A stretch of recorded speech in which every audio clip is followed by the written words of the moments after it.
മകളുടെ പഠനത്തിന് വേണ്ടി ഒരു ബ്ലേഡ് കമ്പനിയിൽ നിന്ന് എടുത്ത വിദ്യാഭ്യാസ ലോണിനെ കുറിച്ചാണ്. അടവ് തെറ്റിയാൽ അടവെടുക്കുന്നവരാണ് ഈ ബ്ലേഡ് മാഫിയ ഗുണ്ടകൾ. രാജനെയും രാജന്റെ ഭാര്യയെയും വീട്ടിൽ വന്ന് ആക്രമിച്ചത് കൂടാതെ പത്തനാപുരത്തെ കോളേജ് ക്യാന്റീനിൽ വെച്ച് പലിശപ്പണം നൽകാത്തതിന്റെ പേരിൽ അശ്വതിയെ അപമാനിച്ചു.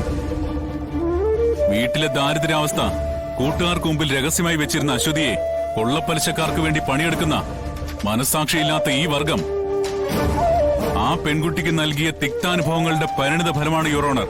ആ പെൺകുട്ടി 4ാം നിലയിൽ നിന്നും ചാടി തന്റെ ജീവിതം അവസാനിപ്പിക്കാനെടുത്ത ഉറച്ച തീരുമാനം.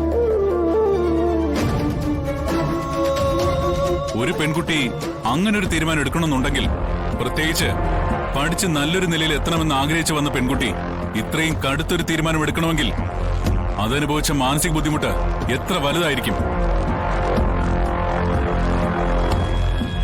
ഓപ്പറേഷൻ കുബേര നിലനിൽക്കുന്ന സംസ്ഥാനത്താണ് ഇതുപോലെ ജീവനുകൾ പൊലിയുന്നതെന്ന് ചിന്തിക്കേണ്ട വിഷയമാണ്.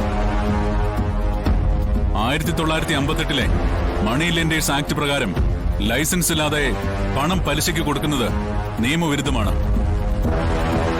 മാത്രവുമല്ല, നിയമം അനുവദിക്കുന്ന നിശ്ചിത ശതമാനം പലിശ മാത്രമേ ഈടാക്കാനും പാടുള്ളൂ.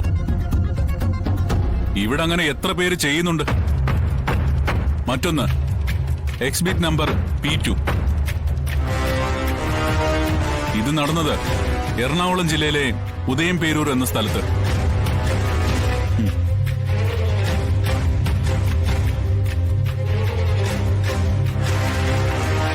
ഇവിടെ പലിശയ്ക്ക് പണം കൊടുക്കുന്നവരുടെ പിടിയിലകപ്പെട്ട് ജീവിതം നഷ്ടമായത് 54 വയസ്സുള്ള സുദേവനും 45 വയസ്സുള്ള സുശീലാദേവിയുമാണ്. മകളുടെ കല്യാണം നടത്തിയതാണ്. അപ്പൊ ചോദിക്കും, കയ്യിൽ കാശില്ലാതെ മകളുടെ കല്യാണം നടത്താൻ പോകുന്ന എന്തിനാണെന്ന്. സ്വന്തം മകൾ മംഗല്യവതിയെ അണിഞ്ഞൊരുങ്ങി നിൽക്കുന്നത് കാണാൻ ഏത് മാതാപിതാക്കളാണ് ആഗ്രഹിക്കാത്തത്? ലോൺ നൽകാമെന്ന് പറഞ്ഞ നാഷണലൈസ്ഡ് ബാങ്കുകാർ ചതിച്ചു. പിന്നെ അവരുടെ ഏക ആശ്രയം വട്ടിപ്പലിശക്കാരായ ഇവരെ പോലുള്ളവരെ ആശ്രയിക്കുന്നത് മാത്രമാണ്. അവര് പണം കൊടുത്തു. പക്ഷെ പിന്നെ സംഭവിച്ചെന്താണ്?